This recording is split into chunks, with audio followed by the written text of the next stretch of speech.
తల్లిదండ్రుల విషయంలో వాళ్ళు ఉన్నప్పుడు వాళ్ళ విలువ తెలియదు మనకి. వాళ్ళు దూరమైనప్పుడు ఎంత బాధపడినా దాన్ని తిరిగి తీసుకురాలేము. వాళ్ళ ప్రేమైనా, కోపమైనా, కోపాన్ని మనం తీసుకోలేము. ప్రేమను తీసుకుంటామేమో కానీ కోపాన్ని తీసుకోలేము. దయచేసి ప్రతి ఒక్కరూ వాళ్ళ ప్రేమనైనా, కోపాన్నైనా తీసుకోండి. ఇది నేను చెప్తున్నా, మళ్ళీ లేచి వచ్చి ఎందుకు చెప్తున్నా అంటే దీని వెనకాల చాలా బాధ ఉంటుంది.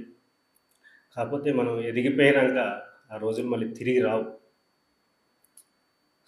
దయచేసి తల్లిదండ్రుల్ని అర్థం చేసుకునే ప్రయత్నం చేసి, టీచర్స్ చెప్పేవాళ్ళు స్కూల్లో